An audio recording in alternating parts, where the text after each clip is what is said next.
네, 안녕하세요. 살림 강의를 하고 있는 권현준입니다. 자, 이번 시간에는 2020년도 1, 2회차 통합 기사 필답 기출문제 살펴보도록 하겠습니다. 자, 1번부터 조금 난해한 문제가 나왔는데 칼날웨어라고 해가지고 기존의 기출 문제에서 나오지 않는 약간 문제 점수 조절형 문제가 나왔는데요. 물론 이 내용이 없는 건 아닌데 칼날웨어 같은 경우 기존에 나오던 기출 문제가 아니에요. 그런데 지금 이렇게 나왔다는 건 앞으로 은행식 개념으로 나올 확률은 다소 조금 생겼습니다. 근데 출제 빈도가 높진 않을 것 같고요. 기존에 나오던 대로 동일 문제 혹은 숫자가 살짝 바뀌거나 해서 매년 수준은 아니고 한 2, 3년에 한 번 나올까 말까 수준으로 은행식 개념으로 나올 확률이 조금 생겼다. 그런 유형의 문제라고 보시면 되겠습니다. 칼라웨어는요, 원래 원류 수심이라고 해서 그 수심 높이 깊이에 비해서 그 웨어판이라고 하는 것이 상단 두께가 좀 얇은 특징을 가지고 있습니다. 그래서 이게 일종의 방수로라고 생각을 하시면 돼요. 그래서 물이 원류를 해가지고 약간 그 압력을 낮춰서 구조물을 유지할 수 있는 그러한 방법이고요. 그러다 보니까 이러한 칼날웨어의 원류 수심이라든지 웨어 나비가 필요하다고 보시면 됩니다. 그러니까 단순하게 일단은 칼날웨어 관련 공식으로 따지면요.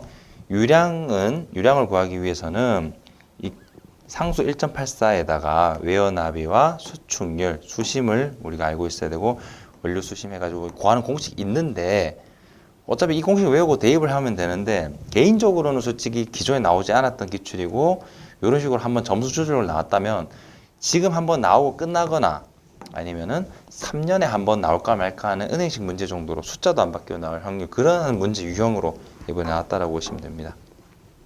그래서 보신 것처럼 원류 수심 주고 유량 주고 그래서 칼날 나비를 구하라는 건데 공식에도 보시면 아시겠지만 필요한 게 유량, 나비 그리고 뭐 수축률, 수심, 원류 수심 이런 것들이 있는데 문제는 어차피 다 줘요. 뭐 계산 문제 보시면 알겠지만은 수심 주고 유량 주고 수축은 없는 것으로 했기 때문에 수축 부분 당연히 제로가 된 거 이건 자연스럽게 없어져서 결국에는 나비에 곱하기 1.4 곱하기 원류 수심인 1에 2분의 3인데 결국 1만 남기 때문에 단순하게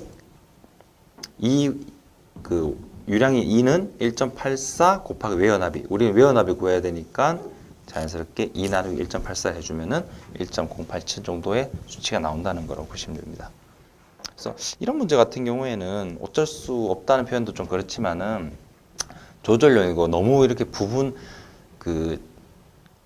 기존에 나오지 않던 어떤 우리가 자주 보지 않던 문제 유형이기 때문에 이런 문제는 또 머리 아프다 싶으신 분은 저는 개인적으로 봤을 때는 전략적으로 넘어가도 괜찮다라고 봅니다.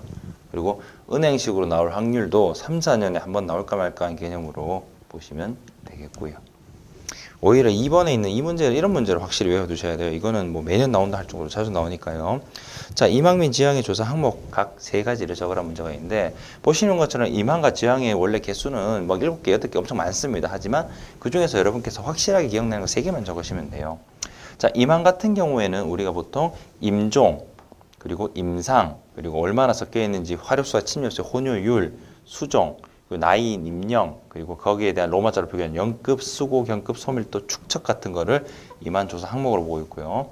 지방 같은 경우 지종, 방위, 경사, 표고, 토성, 토신, 건습도, 지위, 지리 이런 것들이 있다는 거 정도만 알고 가시는데 저는 5가지 정도 근데 기존에 7가지 적어라 하는 문제가 한번 나온 적이 있기 때문에 확실하게 하시려면은 7개까지 하는 게 좋긴 하겠지만은 확률상 그 중에 나왔던 거 보면 3개 아니면 5개 정도 위주로 출제가 되기 때문에 5개까지만 여러분이 확실한 것만 봐두시면 될 것 같습니다. 자, 그 다음 유형 보시면 소반구획 요인이 나오는데요. 소반구획이라 하면은 주로 1헥타르 정도 이상을 기준으로 하고 있고요. 아라비아 숫자로 표기하는 것을 원칙으로 하고 있습니다. 근데 이러한 소반을 구획하는 기준 보통은 4가지인데 보시는 것처럼 지종이 상이할 때 임상, 뭐 작업종, 임령, 지리, 지위, 운반계통이 상이할 때, 기능이 상이할 때인데 요거를 조금 더 요령이 있으신 분들은 어떻게 풀이하느냐. 첫 번째 지종이 상이할 때, 두 번째 임상이 상이할 때, 세 번째 작업종이 상이할 때 이런 식으로 3개 쪼개도 상관없다는 겁니다. 이거는 편의상 이렇게 묶어 놓은 거지 무조건 여러분이 이 3번처럼 이걸 다 적으실 필요가 없습니다.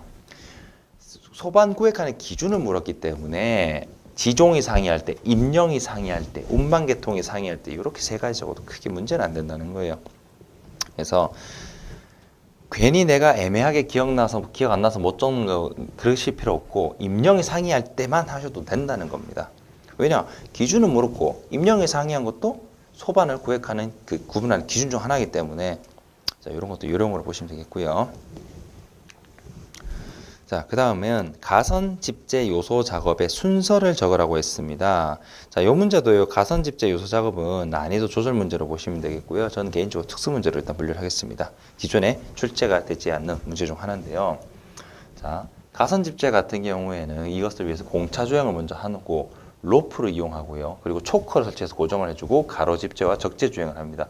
그러고 나서 초커 제거를 한 다음에 다 했으면 나무 집재를 모아 쌓기를 하는 거. 이런 작업 순서예요. 일련의 작업 순서를 가지는데 이거는 말 그대로 우리가 하는 일종의 패턴 개념이기 때문에 이거는 그냥 그대로 외워두시면 되는데 기존에 나오지 않던 문제, 1번과 같은 문제이기 때문에 이거는 앞으로 나올 확률이 이제 좀 생긴 거지 빈번하게 나올 수는 없어요. 이게 수년 동안 나오던 기존의 기출, 즉 은행식 개념을 자주 나오던 문제가 더 확률적으로 나올 확률이 높기 때문에 그런 거 공부를 확실히 하시고 이런 문제는 차후에 이제 좀 더 여유가 있을 때 같이 또 외워두는 식으로 가시면 됩니다. 그래서 문제 우선순위를 좀 두셔야 돼요.